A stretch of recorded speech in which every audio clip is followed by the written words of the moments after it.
Lori Lightfoot blames all of her city's problems on neighboring states. Democrats deny the fact that Portland is under any sort of violent protest here. Whistleblowers are apparently patriotic if they go against the evil orange man, but dark, dead, and evil if they go after the Obama administration. And we talk about the highest paid person at the Washington Post. I'm Jay Edgar, and this is Contemporary.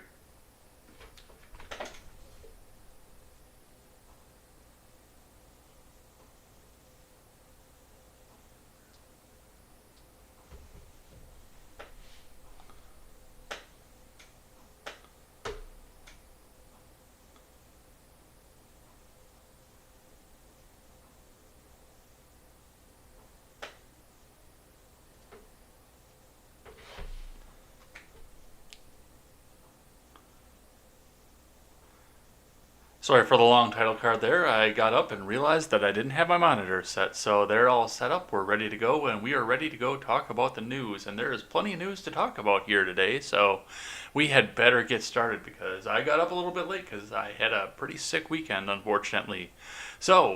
So we can all get on and watch the Daily Ignoramus after this. Let's go ahead and get started. But before we get started, head on over to freedomscoop.com. Freedomscoop.com is going to be your one-stop shop for all of your news and commentary needs. We have got my shows. We've got The Generational Gap. We've got Stephen Ignoramus' shows over there. We also carry the Freckles and Brit Show, The Breakdown with Birkenhoff, and the Already Conservative. So come on over and check us all out over there. Pick up some of our swag and help us support great creators. Alright, let's get on to the news here. So, starting out today on the Dow, we will look at the chart, which looks like it slid pretty significantly throughout the day. 182 points down, bringing us back down almost to the 25,000 mark, but not quite there. We didn't get under 26.4. But yeah, it looked like it had a pretty big slide over on Friday, and we'll take a look and see what happened there and what could be happening coming up. So, from Investors Business Daily, let me get rid of this tab here. Dow Jones Futures, 3 reasons to be bullish about coronavirus stock market rally. Gold shines. Apple, Amazon, AMD, lead earnings flood. From Ed Carson, Dow Jones Futures rose Monday morning along with S&P 500 futures and especially NASDAQ futures while gold prices hit record highs ahead of stimulus news and big earnings. Apple, Amazon, AMD, Alphabet, Facebook report this week, as well as Shopify, ServiceNow, PayPal, Sprouts Farmers Market, and dozens more. So the big earnings market is going to be what's carrying a lot of this forward as we look into it. The coronavirus stock market rally had a volatile week, but closing with modest losses after the NASDAQ hit a record high on Tuesday. The coronavirus stock market rally sold off sharply Thursday, fueled by the likes of Apple stock, Amazon stock, Google stock, Shopify stock, and Tesla. The indices extended losses Friday, but paired losses. The Nasdaq suffered its first back-to-back daily and weekly losses for at least 2 months. Many big winners from the coronavirus market rally suffered serious losses to support levels. But here are 3 reasons why last week's action was positive for the coronavirus stock market rally. First, the stock market rally was getting too extended. The Nasdaq was running to the top of the short-term and decade-long channel lines, and that short-term channel was already too steep to be sustainable. A stock market pullback or sideways action would be normal and healthy. If the Nasdaq slows to a steady jog from an uphill sprint, it's likely to keep rising for longer. The S&P 500 and real economy stocks are gaining ground.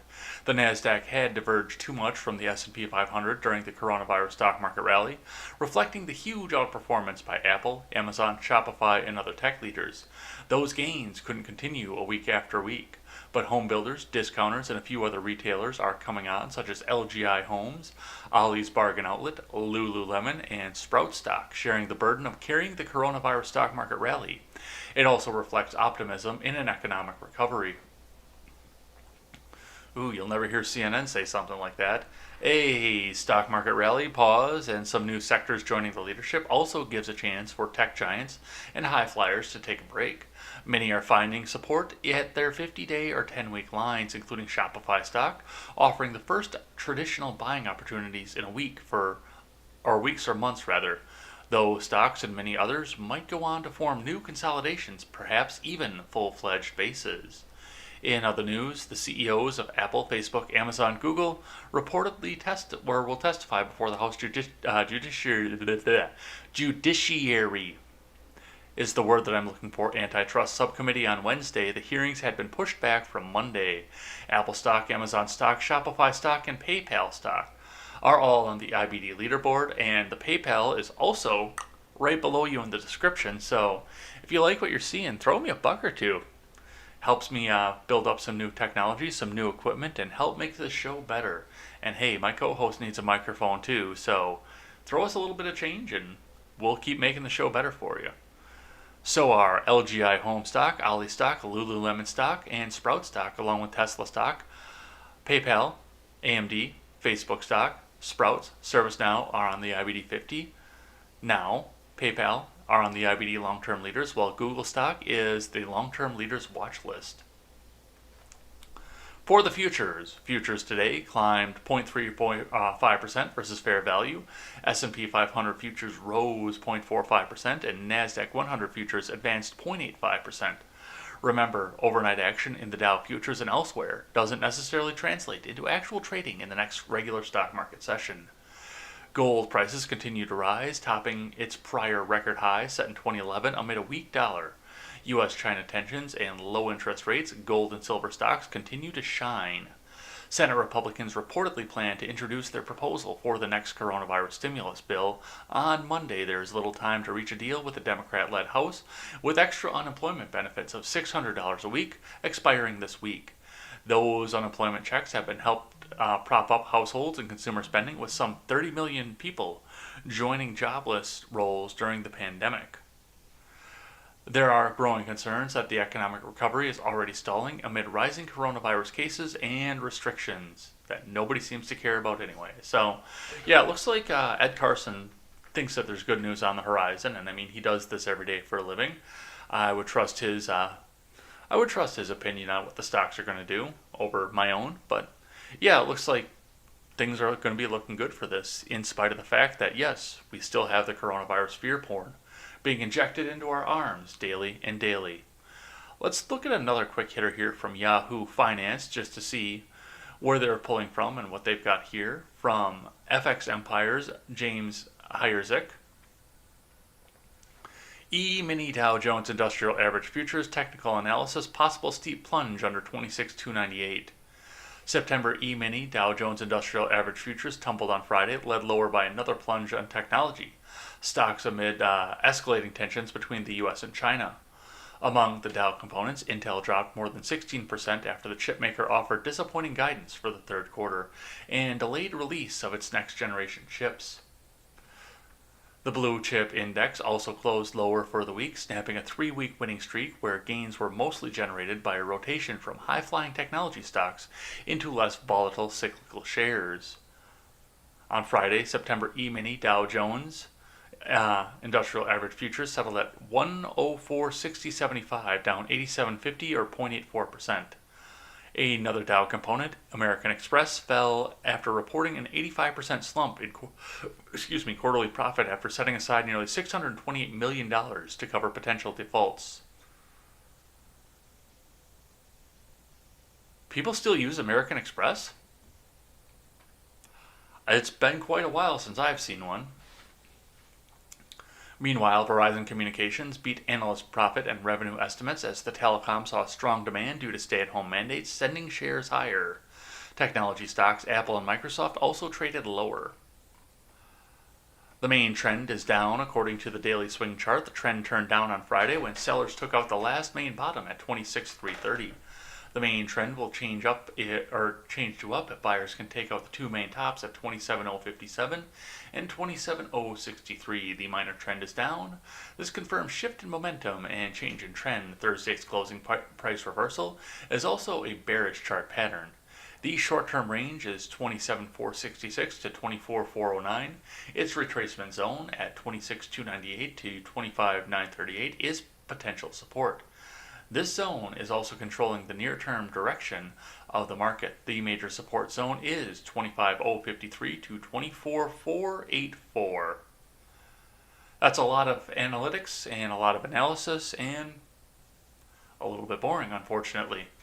But it looks like IBD is saying, yeah, this is going to go up most likely, and Yahoo Finance is saying, keep in mind that this could also go down. So watch your stocks if you've got anything up in there, and see what you guys can do to try and keep making money off the market, or at least retirement off the market. Let's get into the news, and I want to start off today talking about the highest paid person at Washington Post. And I think a lot of you people already know who the highest paid person at Washington Post is officially, but let's see what the New York Post has to say about it. Washington Post settles $250 million suit with Covington teen Nick Sandmann. From Ebony Bowden. The Washington Post on Friday agreed to settle a monster $250 million lawsuit filed by Covington Catholic High School student Nick Sandmann over its botched coverage of his 2019 encounter with a Native American elder. Sandmann declared the victory in a tweet on his 18th birthday. It is unclear how much the newspaper settled for. On 2/19/19, I filed a $250 million defamation lawsuit against WaPo. Today I turned 18 and WaPo settled my lawsuit, he wrote. Thanks to Todd McMurtry and LLIN Wood for their advocacy. Thanks to my family and millions of you who have stood your ground by supporting me. I still have more to do, he continued. It's the teen's second win with a whopping $800 million defamation battle against a number of news outlets, including The Washington Post, CNN, ABC, CBS, The Guardian, The Hill, and NBC. CNN agreed to settle with Sandmann in January this year as part of the separate $275 million claim. Sandmann and a group of his Covington classmates were vilified on social media, after they were filmed wearing MAGA hats after an anti-abortion rally while being yelled at by demonstrators. Sandmann, then 16, was singled out after footage of his confrontation with Native American activist Nathan Phillips was picked up by CNN and other outlets who claimed the incident was racially motivated.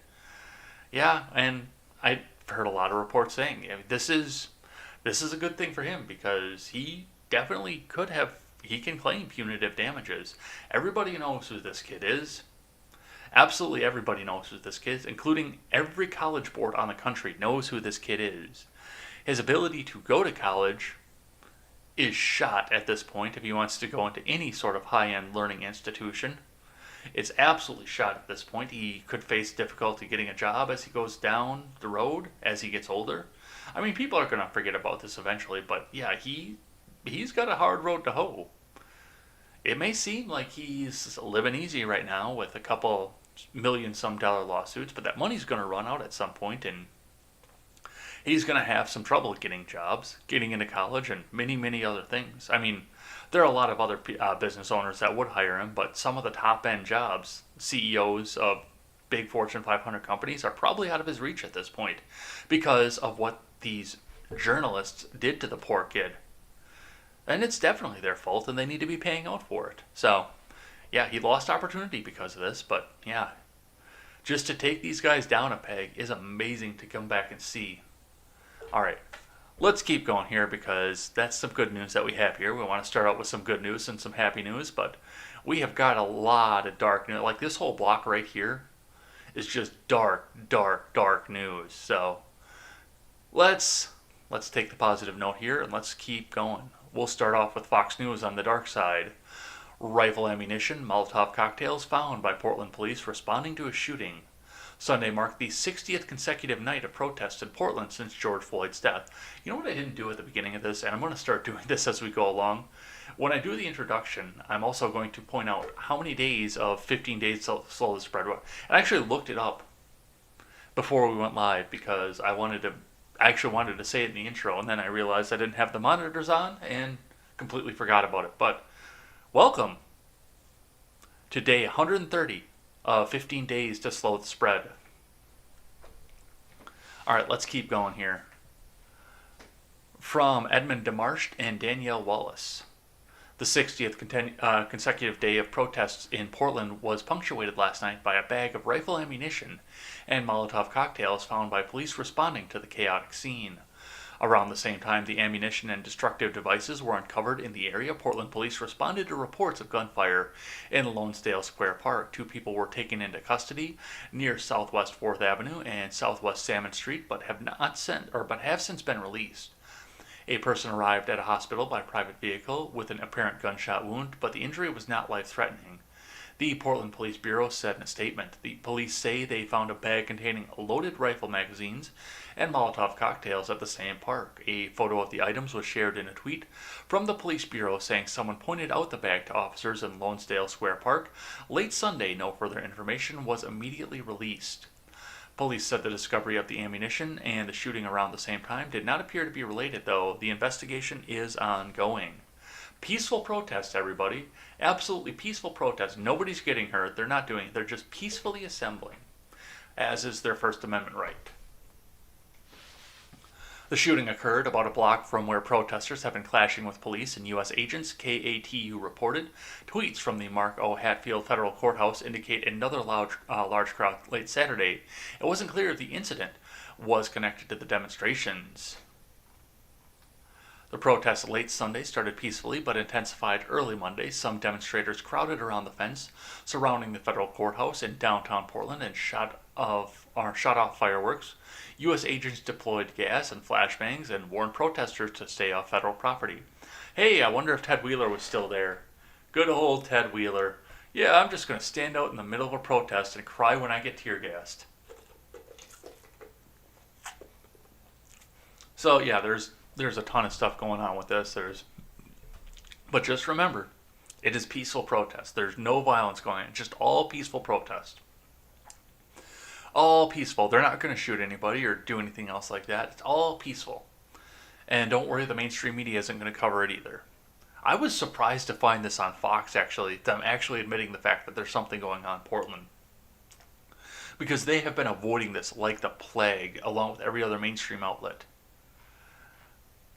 Kind of want to go out to Portland and see what's going on there, but I don't know if I can swing the time off because we've actually got something else in the works coming up here in November as well over on the Freedom Scoop Media Group. So pay attention for details on that as we figure out what's going to go on with that. That's probably going to be coming up here. There's a very good chance it's going to be happening, so pay attention to that.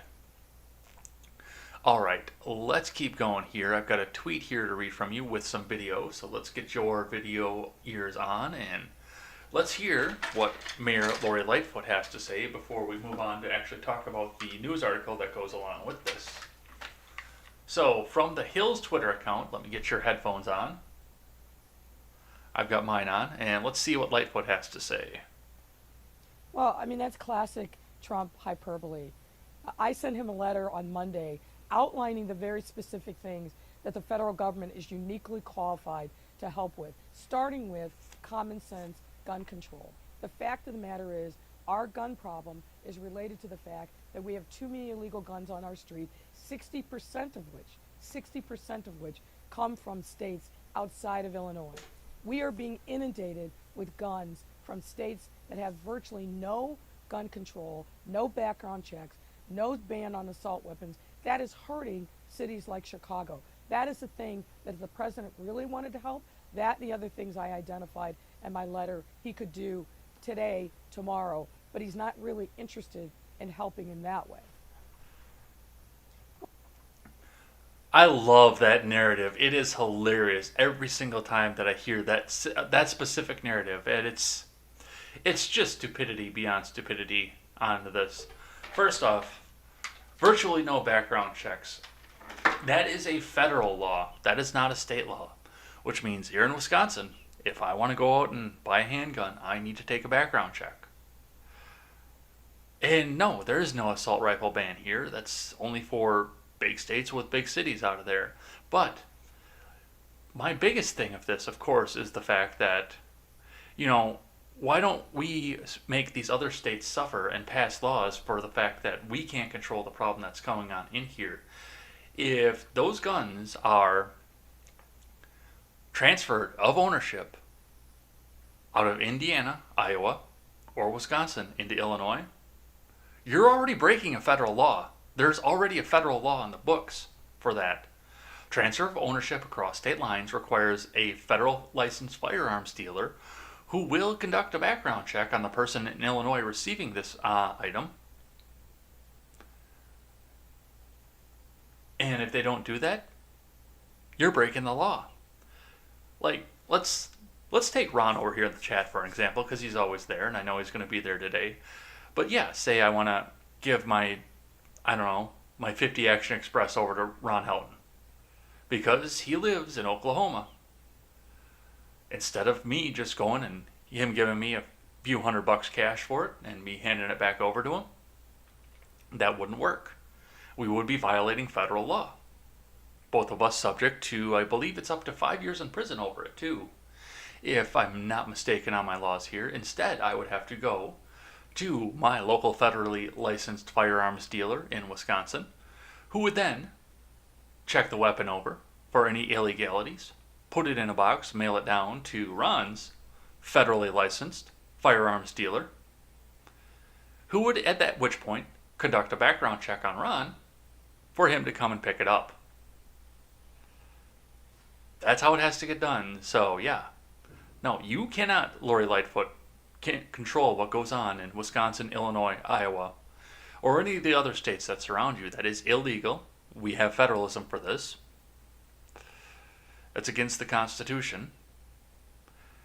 And you should be forced to resign because of your error in knowing what the policy is.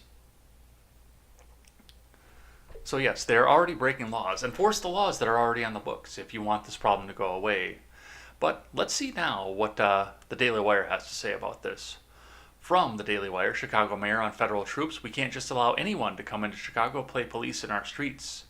From Hank Berrien.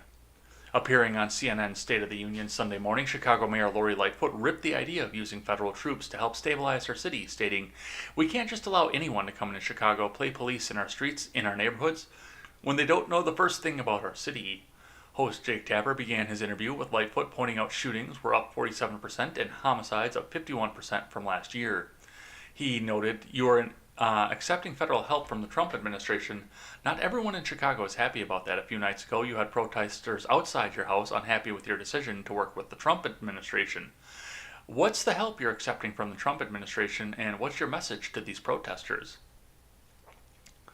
Lightfoot argued, "This is not about working with the Trump administration. I have drawn a very hard line.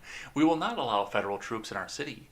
We will not tolerate unnamed agents taking people off the street, violating their rights, and holding them in custody." Ooh, that unnamed thing is really dangerous because you're pushing on that edge of dehumanized people, taking away the humanity of people so you can load them up in the boxcars.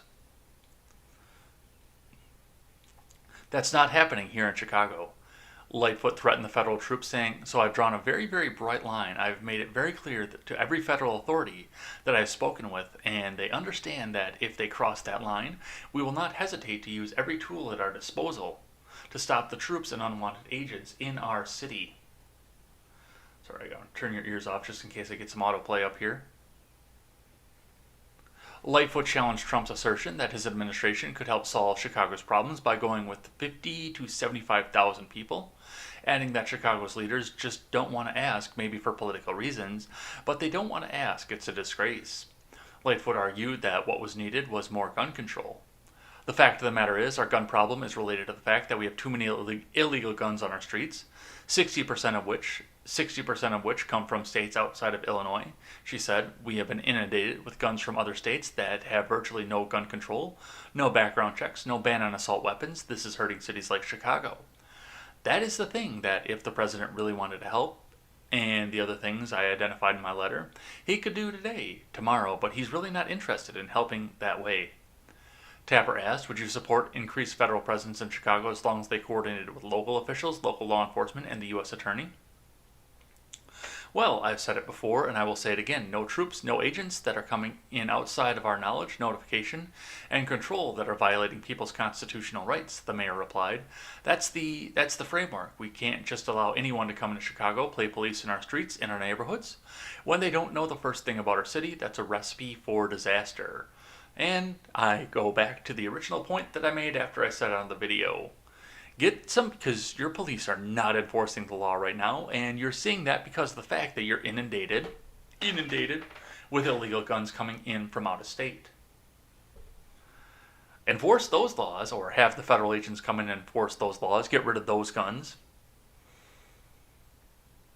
and see how much more willing your city police department is to go and enforce the law, which have a feeling they aren't going to be willing to do so because you have told them not to. You've ordered them down and just let the people go out and protest. So, yeah, Chicago is a mess, and I have no desire to go there at this point. I wanted to go take some time over this past summer, before the coronavirus hit, and go down and see the Shed Aquarium because I like water. And I've never really been to a big aquarium like that, so I wanted to go take some time and see that. But yeah, that's not going to happen right now. I have no desire to be anywhere near any sort of big city. So that's what's happening there. We cannot allow federal troops to come in and play police on our streets in spite of the fact that they're going in there to help you police. So that's what's happening out there in Chicago.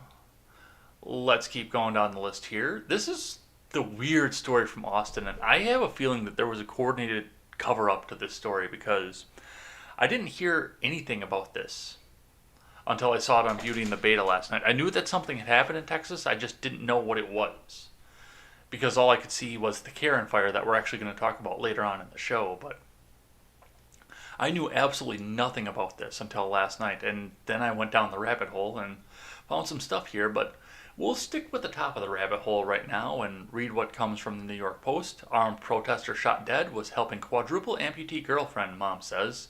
From Jorge Fitzgibbons. A Black Lives Matter protester shot and killed in Austin, Texas Saturday has been identified as Garrett Foster, and his mom says he was pushing his quadruple amputee fiance's wheelchair before he was gunned down. A man who plowed his vehicle into protesters shortly before 10 p.m. Saturday. Foster pulled out a rifle and approached the driver, at which point the motorist gunned him down, police have said. But the dead man's mother questioned that narrative on Good Morning America Sunday. Sheila Foster said her son was pushing fiancée Whitney Mitchell through an intersection when the gunman opened fire, ABC News reported. And this gentleman got out of his car and started firing shots. My son was shot 3 times, she said. The mom did not say whether Foster had a gun, but noted that he was licensed to carry. From every video that I've seen out of this so far, he was open carrying an AK. And there were distinct rifle shots that came out before the handgun shots. Garrett Foster was rushed to Del Seaton Medical Center where he was pronounced dead. Police said Foster and Mitchell were among the protesters at the 4th Street and Congress Avenue where the car barreled down the street. Eyewitnesses Michael Capociano told the Statesman that there were people around the car yelling and people sounding like they were frightened. Capociano said the driver then pointed the gun out the car window and opened fire. Foster dropped to the ground when he got shot, he said. Austin police said the driver is in custody and cooperating with police. About 50 protesters gathered outside the Austin Police Department headquarters early Sunday, the Statesman said. So yeah, like I said, I've seen a lot of videos on this. Like, when Beauty and the Beta ended last night, I actually started looking for videos of this, and yes, there are two distinct guns being fired in the video. So to just come out and say that the driver came out and started shooting, no. Unless the driver had a rifle and a handgun, which most of your witnesses have said no, he just had a handgun, there are 2 distinctive firearms being fired in this video. I want to read one more thing from CNN on this, just to get a second point of view off of this. 1 dead after shots fired during protests in Austin. From Noah Broder. 1 man is dead, and another person detained was for questioning after shooting during a protest on Saturday evening in Austin, Texas, police said. The victim has been identified as Garrett Foster, 28, according to Austin police. Officers were at the scene monitoring protests gathered in downtown Austin in solidarity with the Black Lives Matter movement when shots rang out on Saturday night, Austin police officer Katrina Ratcliffe said. Austin Police Chief Brian Manley said officers responded to a 911 call where the caller stated they had just shot someone who had approached their car window and pointed a rifle at them. When officers arrived, they began resuscitation efforts on Foster, but he died shortly after in a local hospital. Witnesses gave many accounts, including the disturbance began when the vehicle started honking a horn, Manley said. Witnesses told police that Foster approached the car with an AK-47 assault-style rifle, while others in the crowd began striking the vehicle. The driver accused of shooting Foster was brought in by police for questioning, and his handgun and car were secured for evidence. police said, and another person who fired the gun at the car was brought in for questioning. Both had concealed handgun licenses and were released pending further investigation. There will be an autopsy to determine the official cause and manner of Foster's death as the investigation continues, police said. So, yeah, this is something that we're going to have to keep attention on as we move along through here and go through the week and see if they bury this or see if they keep it up. But there's more to this story than what the mainstreams are telling us. There's absolutely more to this story. And I don't know what all is. Like I say, there are two distinctive firearms being pushed in this. There are people that are saying that the paraplegic girlfriend in the wheelchair was a cover to make sure that basically be used as a human shield. I have no idea if I buy that or not because I don't know enough about the situation in there, but there's so much here. This is one of the shortest articles that CNN has put out that I've read on this show. And other than the fact that, sometimes they'll just put a caption on a video and call it an article, but this is a really short article for everything else that's going on in this situation. A protest, Black Lives Matter, a quadriplegic girlfriend, the guy open carrying an AK-47, walking up to the car, brandishing it. There's so much more to this story. And I don't know who was in the right. I don't know who fired the first shot, but all I know is if you shoot at somebody in Texas, there's a good chance that person is going to shoot back. Let's keep going down the list here.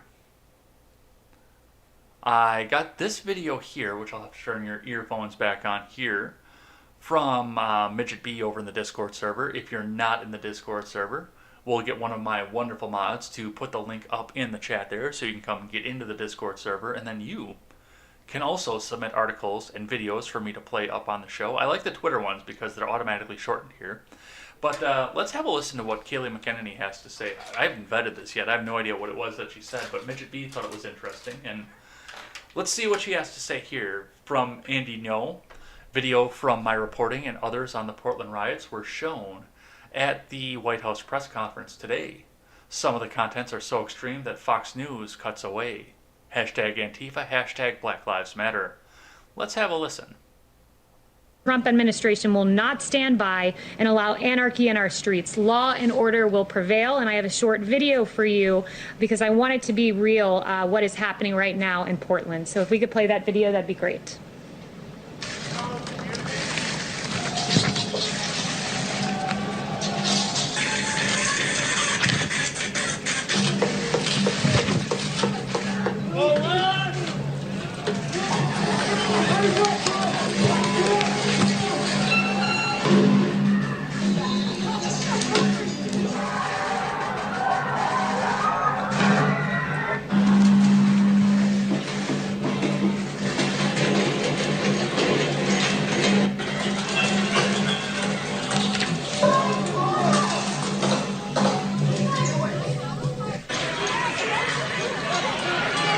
I hope someone kills your whole family. That wasn't me, Holly. I hope they kill you too.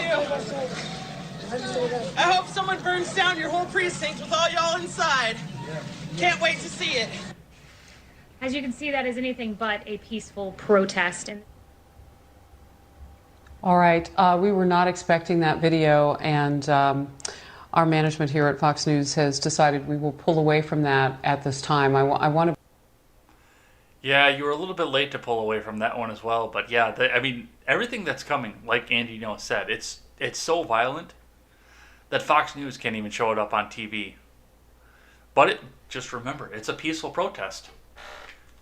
So, yeah, that's what we have going on in this, and yeah, that was a good video. Thanks, Midget B, if you're out there watching this, either currently or after the fact. Thanks for putting that up in there, and thanks for giving us a chance to watch that. So, let's keep going here. I've got one from the Federalist, which is not, it's a rare non-green check verified source for me, but I wanted to put it up in here. Take this with a grain of salt, of course, because it is coming from the Federalist, but they had an interesting take on this. I read about halfway through this article. It's interesting. Let's just say that. From Tristan Justice, oh, excuse me, I have hiccups. Legal docs, St. Louis prosecutor tampered with evidence in McCloskey gun case. The gun Patricia McCloskey waved at the mob surrounding her home last month was inoperable at the time, but the St. Louis prosecutor's office ordered the city's crime lab to reassemble it to working order after confiscating the firearm, according to a local Missouri TV station reporting on Wednesday. Missouri law requires the government to prove firearms can be readily capable of fatal harm in order to score a conviction based on the charges filed against McCloskey and her husband this week for their attempt to use legal weapons to deter rioters from their home. Circuit Attorney Kim Gardner charged Patricia and her husband, Mark, each with unlawful use of a weapon, a felony that can carry up to 4 years in prison for defending their $1.15 million home. In addition, they would lose their ability to keep and bear arms as convicted felons. According to 5 on Your Side, Assistant Circuit Attorney Chris Hinckley directed Crime Lab staff to take apart Patricia's firearm. Then they discovered it was put together incorrectly, making it incapable of operation. In other words, Patricia might as well have been waving around a super soaker. Gun experts at the lab, according to the local NBC affiliate based on charging documents at the case, reconstructed the weapon correctly and successfully test-fired it. Attorney Joel Schwartz, who was representing the McCloskeys, who are personal injury lawyers, told 5 on Your Side, the McCloskeys purposefully misplaced the weapon's firing pin to make it incapable of shooting. It's disheartening to learn that law enforcement agency altered evidence in order to prosecute an innocent member of the community, Schwartz told the local news. The June episode, which the couple made good use of their constitutional right to protect themselves, has become a rallying cry for Second Amendment advocates, pointing to it as a prime example of why gun rights are needed. The case garnering national attention has earned the McCloskeys several appearances on primetime news and even the interest of the White House, which has come to the Missouri couple's support. Missouri Republican Attorney General Eric Schmidt formally requested the case be dismissed, and the state's Republican Governor Mike Parson has pledged to grant them a pardon if they are convicted by the activist prosecutor. So, from my understanding out of this, this was a prop gun that, because remember, both of these two are lawyers, but this was a prop that they used in order to demonstrate either a firing line or demonstrate some other form of personal injury. This was not in operable condition at the time. The rifle was. And with her pointing it out to the crowd and the cutaway being what it was, because remember, when you're looking at this picture here that shows up in the video, you're not seeing off in the corner where they've got the muzzle pointed back at the two of them. So I don't know if this actually has to be in operable condition in order for the charges to stick. I don't know Missouri law, unfortunately, so, and that's going to be a state thing. But yeah, that is huge, and I don't even know. I wouldn't even consider this witness or evidence tampering if they put it back together to see if it was readily fireable. They already determined that it wasn't, and it is in the charging cases. It's time to dismiss this case. These people legally defended their homes,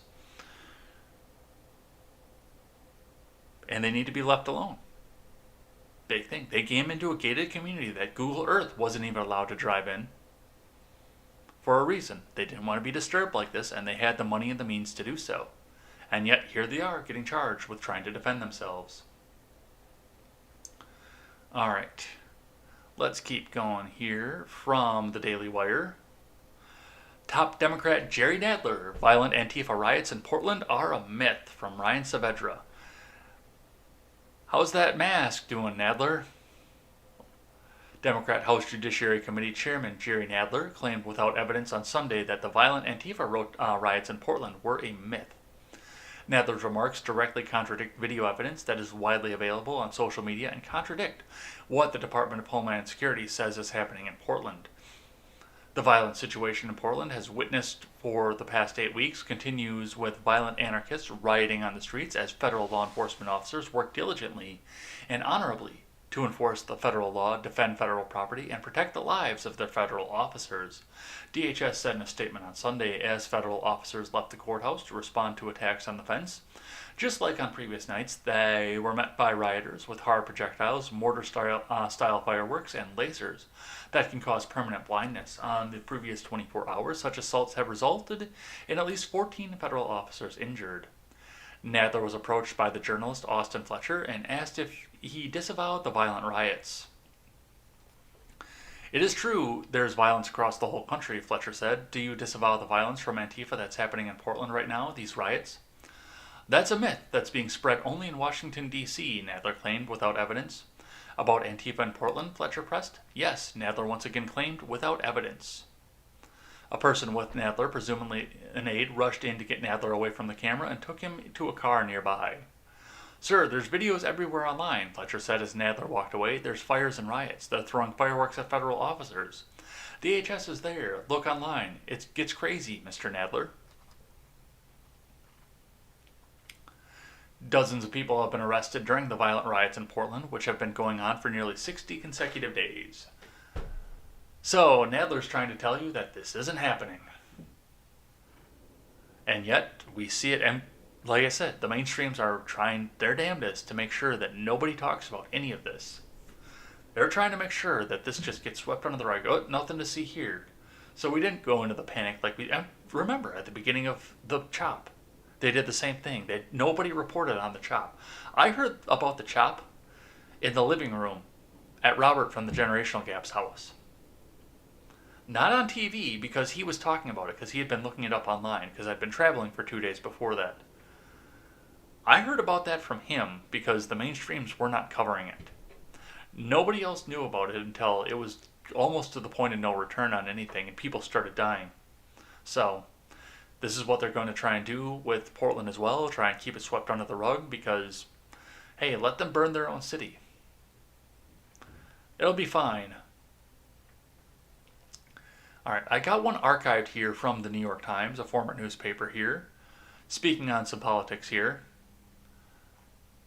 The FBI pledged to keep a source anonymous. Trump allies aided his unmasking after a Russia expert who had collected research on Donald Trump for a disputed dossier agreed to tell the FBI what he knew about it. Law enforcement officials declassified a roadmap to identifying him.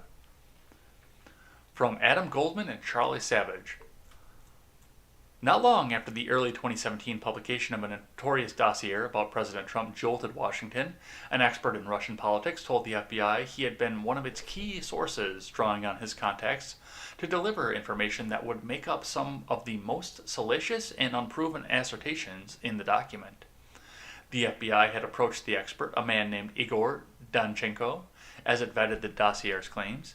He agreed to tell investigators what he knew about or with the important condition. People familiar with the matter said that the FBI keep its identity secret so he could protect himself, his sources, and his family and friends in Russia. But his hopes of remaining anonymous evaporated last week after Attorney General William Barr directed the FBI to declassify a redacted report about its 3-day interview of Mr. Danchenko in 2017 and handed over to Senator Lindsey Graham, Republican of South Carolina and chairman of the Senate Judiciary Committee. Mr. Graham promptly made the interview summary public while calling the entire Russia investigation corrupt. The report blacked out Mr. Danchenko's name and other identifying information, but within 2 days, a post on the newly created blog entitled "I Found the Primary Subsource" identified him, citing clues left visible by the FBI document.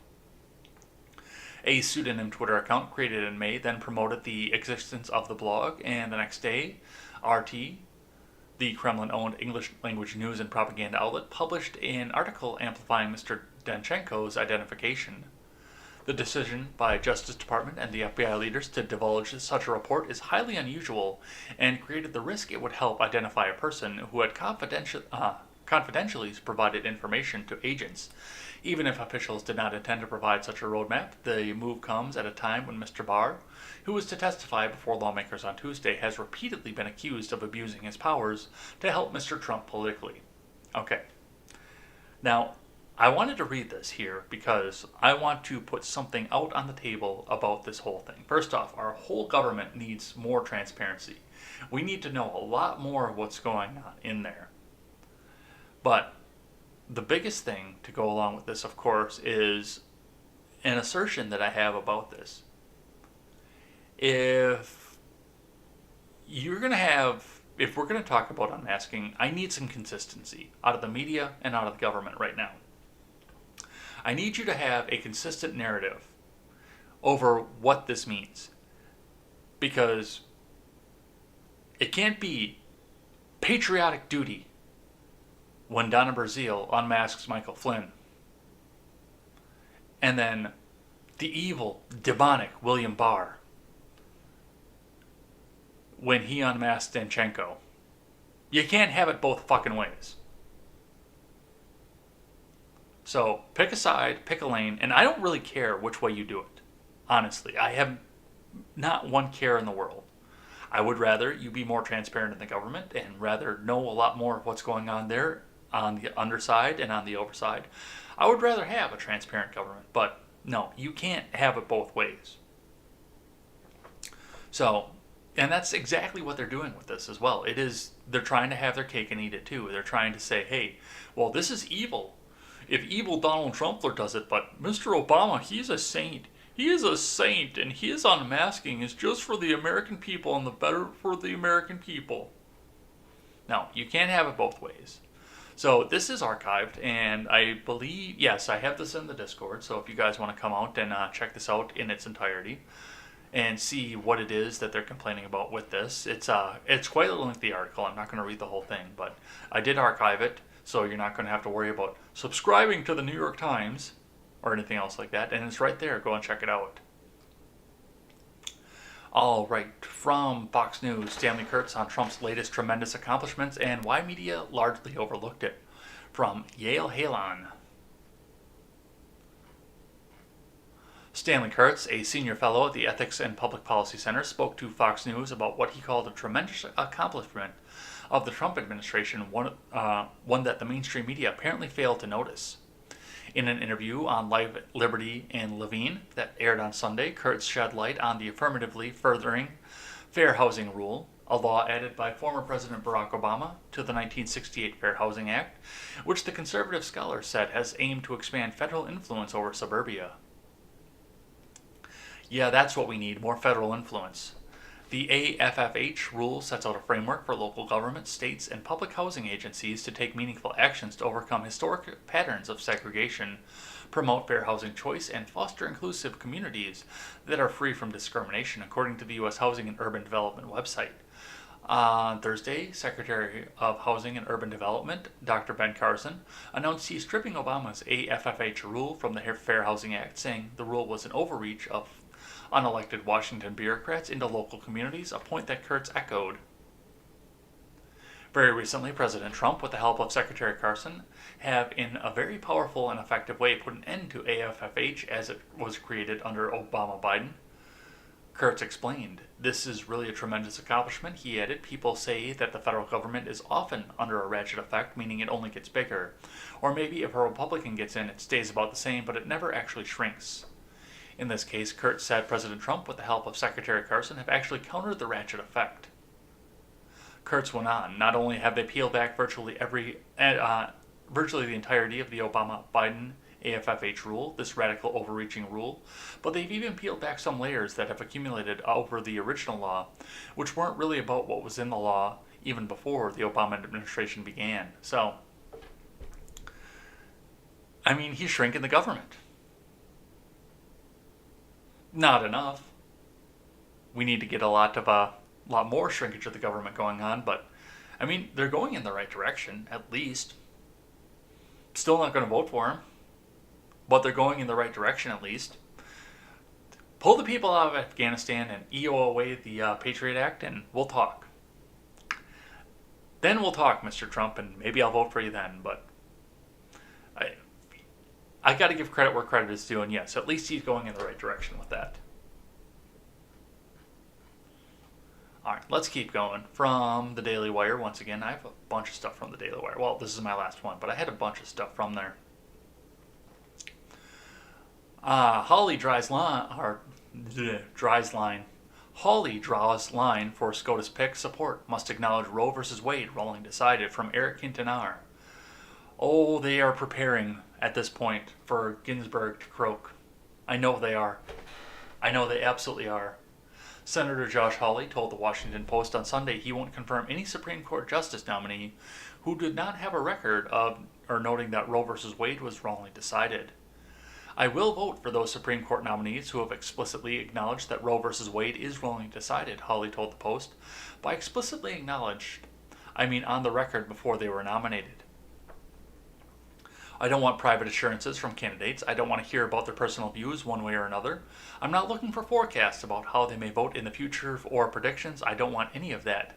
I want to see on the record, as part of their record, that they have acknowledged in some form that Roe versus Wade was a legal matter, or as a legal matter, rather, is wrongly decided, he said. Hawley's decision to focus on abortion in the next confirmation battle, which may not even occur for years, bullshit, is part of an effort to curb the judicial activism that has been emanating from the nation's highest court. Roe is and was an unbridled act of judicial imperialism. It marks the point in modern Supreme Court said, you know what, we don't have to follow the Constitution. We don't even have to pretend to try, said the freshman Republican senator. This standard, for me, applies to the Supreme Court nominees, whether they're a sitting judge or whatever, he said. After the Supreme Court ruled that discrimination on the basis of sexual orientation and transgender identification was unconstitutional, back in June, Hawley criticized the 6-3 court opinion as representative of the end of the conservative legal movement. It would have been better to say the text means what it meant when it was written in 1964, said Hawley of the Title VII of the 1964 Civil Rights Act, which was the legal basis for the case as reported by the Washington Examiner. You can't really do that from the bench, he said. Those decisions have massive scope. This is a huge decision with major repercussions across different fields of the law. So, yeah.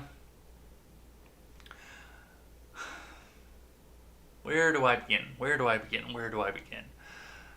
I praised Josh Hawley last week because he was in the right on something, and now I have to walk that back because now he's being an asshole again. I've already said that RBG is going to be the October surprise, and I stand with that. I fully believe that that's going to be what happens in October to try and ensure that President Trump gets ousted. The battle over who gets to decide who is going to be the next Supreme Court nominee.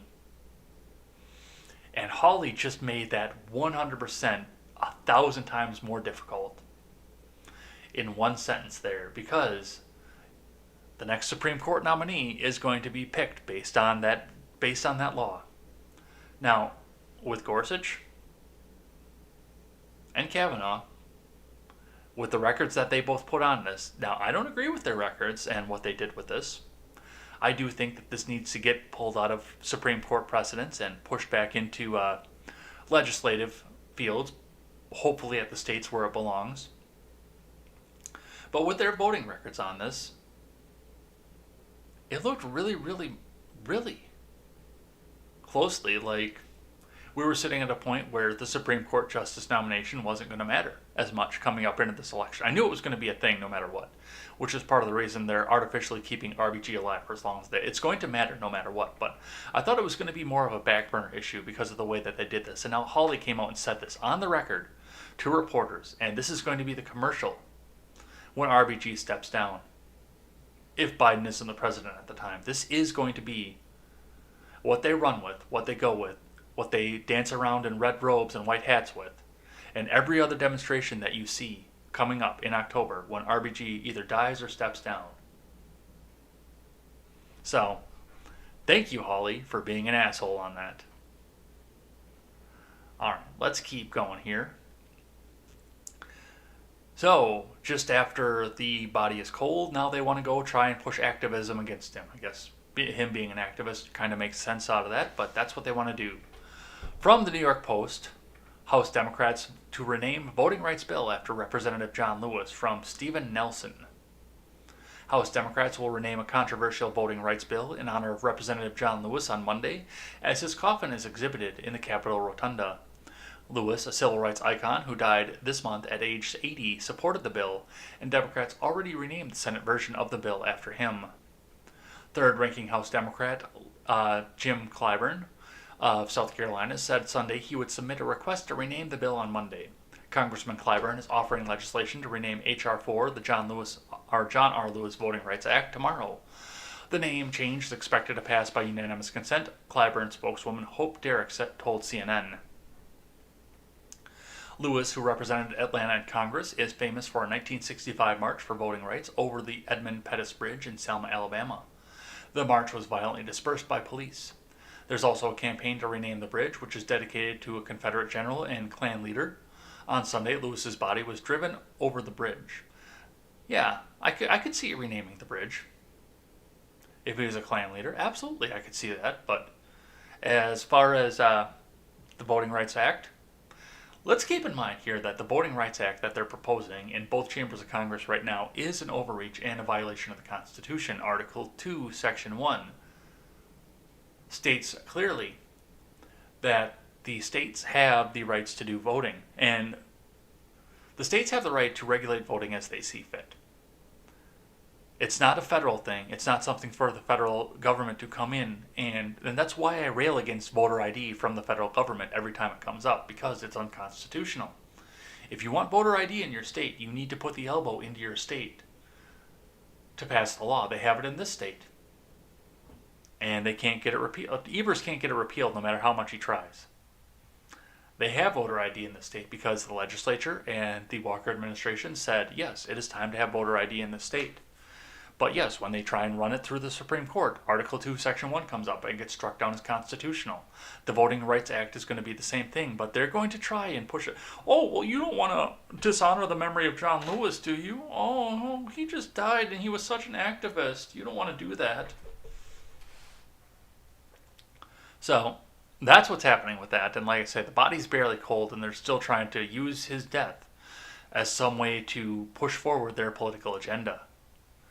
Let's keep going here. I've got a few more here, and then we'll do something that restores my faith in humanity. From the Hill, Trump likely to sign executive orders on drug pricing on Friday. This was almost completely overlooked. I saw it right as it was getting overlooked by something else on Friday, but I wanted to talk about this as well.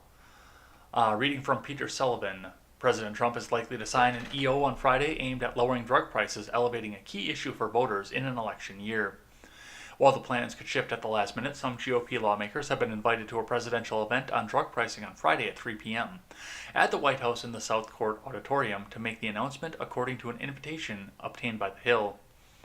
The exact details of the order remain unclear, but sources say one order is likely to include a version of the proposal to reduce some U.S. drug prices by tying them to the lower prices paid in other countries. An idea that had been in the mix earlier in the week to eliminate the rebates drug makers pay to negotiators known as pharmacy benefit managers is now unlikely to be included, sources say. The moves on drug prices come as the election nears and as Democrats have been hammering Republicans on the issue of health care, particularly a Trump-backed lawsuit to overturn the Affordable Care Act. However, it remains unclear when any of the actions can actually take effect.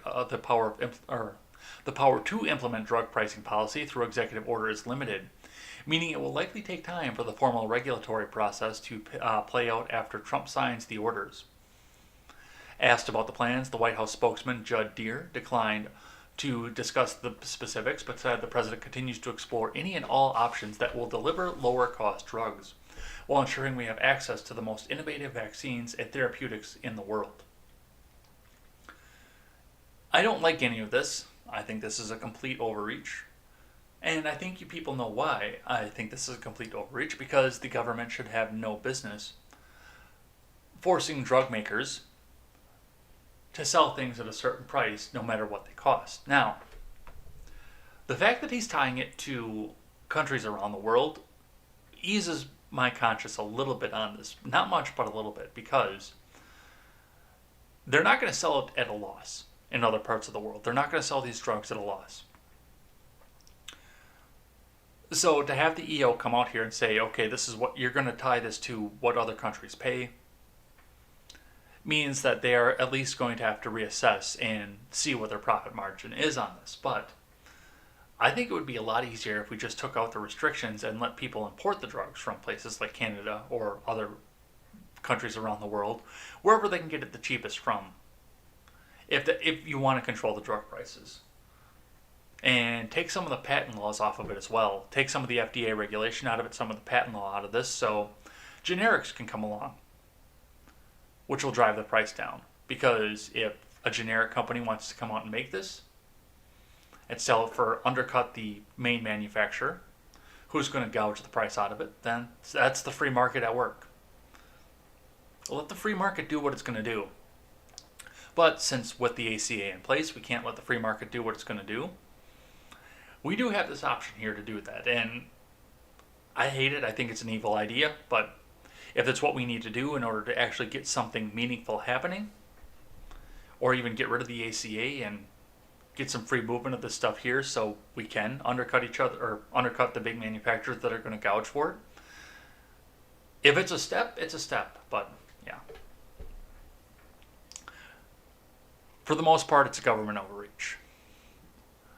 All right, let's keep going here. This is an old article from Wisconsin Public Radio, which, once again, I'm not going to read this in my public radio voice because that's public radio and that's going to put people to sleep and it's the beginning of the day. And people need to go out and get their work done for the day. No, we're not going to do that shit. But we're going to read this here because they're actually talking about this. So this was trending on Twitter when I got up this morning. So, I mean, you actually see Trojan horse candidate up here in the corner. But, yeah, I wanted to talk a bit about where this came from and why they're talking about it now. So, from Rob Menser in Wisconsin speech, Pence calls Biden a Trojan horse for socialism. Vice President Pence called his Democratic opponents socialists and warned that presumptive nominee Joe Biden was a Trojan horse for the radical agenda in a speech Friday at Wisconsin's Ripon College. Pence touted the economy of the first 3 years of the Trump administration and said Trump took extraordinary action to combat the COVID-19 pandemic this year. But the bulk of this address, which was billed as a major speech by Trump campaign officials, focused on defining Biden as an agent of the radical left. Pence connected Biden to former Democratic primary candidate Vermont Senator Bernie Sanders and other self-identified Democratic socialists in the party. Our roads lead to greater freedom and opportunity, Pence said. Their road leads to socialism and decline. Biden was perceived as a moderate candidate in the Democratic primary, defeating candidates like Sanders, who called for the more dramatic policy shifts on healthcare and economic inequality. The Biden campaign recently released a policy document under the name Biden-Sanders Unity Task Force that laid out new proposals intended to combat climate change and reform the nation's criminal justice system. Of the document, Pence said the only thing it ended up unifying was Joe Biden to the radical left. The Biden campaign blasted Pence's visit ahead of the speech. In a statement, Deputy Campaign Manager Kate Bedingfield said the Trump campaign is once again sending Vice President Pence to the Badger State to do damage control for this administration's historic failure of leadership. Oh, he's leading. They just don't want him there anymore. So, with that in mind here, and like I said, this article is a week old, but so I don't want to go into too much detail about it. But yes, they're calling Biden a Trojan horse, which honestly, I think he is. The man can't string together a coherent sentence, and everybody else who ran for president had way more extreme ideas than any of this. UBI, universal health care for all, universal this, universal that, universal everything else. Rack up the money, rack up the money.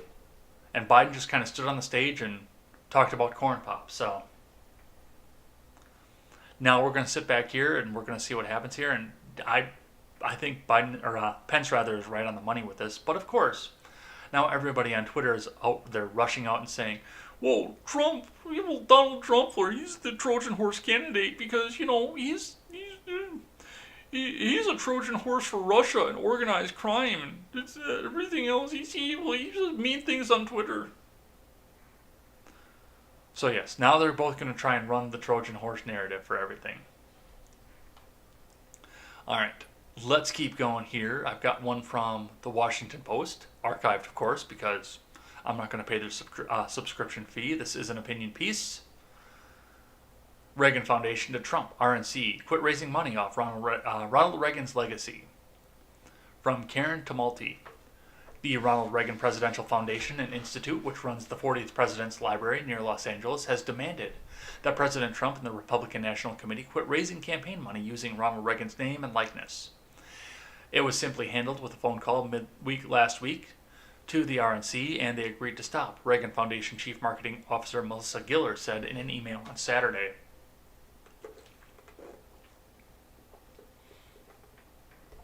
Sorry. Excuse me, hiccup. What came to the foundation's attention and compelled officials there to complain was a fundraising email that went out on July 19th with Donald J. Trump identified as the sender and a subject line that read, Ronald Reagan and yours truly. The solicitation offered for donation of $45 or more a limited edition commemorative set featuring 2 gold-colored coins, one each with an image of Reagan and Trump. The coins were mounted with a 1987 photograph of Reagan and Trump shaking hands in the White House, receiving line, the type of fleeting contact that presidents have with thousands of people a year. Friend, the fundraising email purportedly from Trump said, I just saw our new Trump-Reagan commemorative coin sets, and wow, these coins are beautiful. I took one look and immediately knew that I wanted you to have a set. These aren't any ordinary coins. They symbolize an important time in our nation. This year, in addition to being reelected as your president, also marks the 40th anniversary of our nation's 40th president, Ronald Reagan. Unfortunately, we already sold out of the first batch we had in stock, but I like these coins so much that I asked my team to rush order another batch for my top supporters only. Oh, can you imagine that crying lady from last month that got the other email about the Trump army? Could you imagine her seeing this email? It cautioned, I've authorized a very limited production of these iconic coins, which is why I'm only offering them to our top supporters like you. This offer is not available to the general public, so please do not share this email with anybody. So, I kind of see this. I can see what the Reagan Foundation is saying with this because, yeah, there was no way for Reagan to consent to this. All they have is the people that are in the foundation itself. His likeness is not open source. So they at least should have had to go through some hoops to get this on there. But if they were just striking this without the permission of the Reagan Foundation, then yeah, this is a violation, and they shouldn't have been doing it. But it's still petty as fuck, too. And yeah, I think if they'd have sent the letter and asked permission, I think it actually would have gone through without a hitch, because I do think the Reagan Foundation is in Trump's corner. I mean, the two candidates are very similar in their history and what they brought to the presidency. They were money guys, the both of them. Reagan didn't have to go through near as much of a fear-porn pandemic as Trump did, but they are very similar in both ways. So, yeah, we'll see what happens there. I thought that was interesting. A couple more here. The Daily Mail is blocking me off with an ad blocker. We'll talk about this tonight, so I'll get this archived and we'll do this the right way here. So I'm actually going to skip over this one for now. We'll talk about it on the Red Ned show tonight, because Elaine actually put the same article into the document that we use to coordinate with each other. So we'll actually be reading from the same article, no less. So we'll skip this one for now. Alright, the last one here that I want to talk about is this fire that happened in California that they used to cover up the Austin shooting.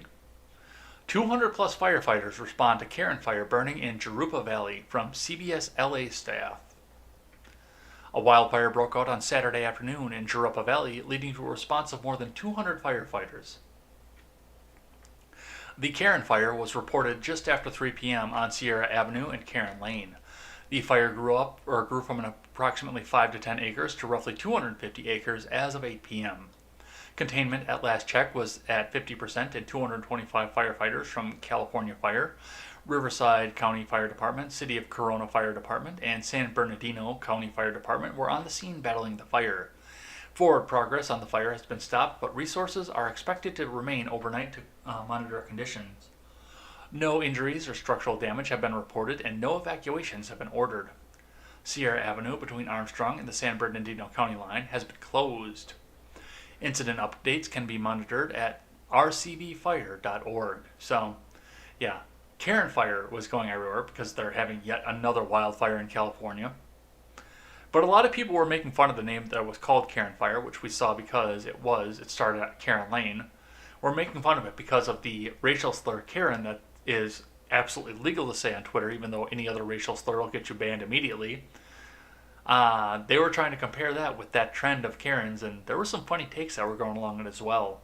So we over at the Freedom Scoop Media Group put our hearts out to the people of California who are going to lose things out of this wildfire. We hope it gets under control, and we hope that you can rebuild.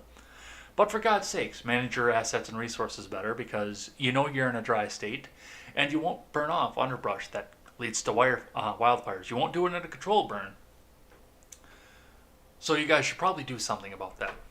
All right, and that's going to be it for the news here. What we do on Monday after the news is we talk about something that restores my faith in humanity. And this weekend, I was out for wings with the old lady. We were out having a good time. Hadn't seen each other for a few weeks. Gave her a birthday present. But we went out and we had some wild wings. And I was telling the story. It was a story that had happened when I lived in Massachusetts about a heroin addict that came from around the corner. Thought that her boyfriend was cheating on her, who she lived with because they were having a party together, and slashed some tires in the parking lot. Somebody's tires. We don't know whose they were. We didn't go around the corner to look.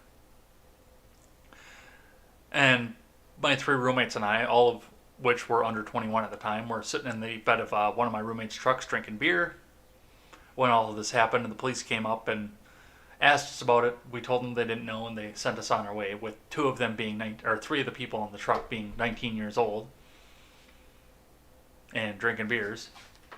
So they never asked us for ID or anything, but I was telling that story, and the waitress actually came up and listened in on the story as well, because in coronavirus Wisconsin, with social distancing in place, the Wild Wings was actually pretty empty at the time. Like, there was nobody in there.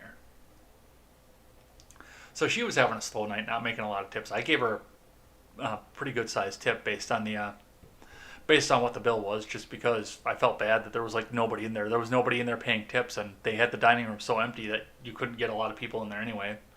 And the fact that she sat down and listened to the story. But she also pointed out the fact that she was a recovered heroin addict, and now that she was off the needle, she had gone off and rebuilt her life, found a great guy. They had 7 kids, which she had brought. They both brought 3. Combined, they had brought 5 into the marriage, and then they had 2 more on top of each other. So she had 7 kids. She's just building her life back up, working in a couple places at a hospital and then a Wild Wings to try and make ends meet, and just rebuilding her life off of this. Now, I had a run-in where a heroin addict forgot to tell me that she was hooked on heroin and went on a second date with me, which wound up in her holding up in my house for 4 days and detoxing cold turkey. It was an interesting time. So I've had very interesting dances with the drug. I've never tried the drug myself, but I've had interesting dances with the drug. But to look back and see somebody on something that, from what I understand, is that addictive, to be able to get off of it, clean up, go on work in a hospital, raise kids, and rebuild a life, that restores my faith in humanity right there, because humanity is strong. We are strong creatures. We can overcome adversity, and it's an adversity that kills people. So good on this woman. I never caught her name, but good on this woman for going out rebuilding your life, rebuilding the next generation, because so many people in my generation have taken it upon themselves to not have children. So this woman coming out and raising 7 children, putting them out into the world with a positive message onto this as well. Good on this woman. That restores my faith in humanity. So that is that's a good thing. As bad as it started, that was a good thing. So that's what it's going to be coming up out of this here, and that's going to be our show for the day. So make sure you come on over in tonight at 5:30 p.m. Central Time and check out the Red and Ed show. We have so much news to talk about this week. It's not even funny. Like, I don't know how we're going to get to all of it in a 2-hour show. There's so much. We're going to be rushing it along. We're going to be moving it right along, but there's just so much there. But as always, we will be there reading your chat in between topics. So make sure you get your chat in as well. So come on in and check us out. And if you can't check us out, you can check us back out on the audio platform as well. Other than that, we will be back here tomorrow morning with more news headlines and getting you off on your way to work on a Tuesday morning. Until then, I'm Jay Edgar, and this is Contemporary.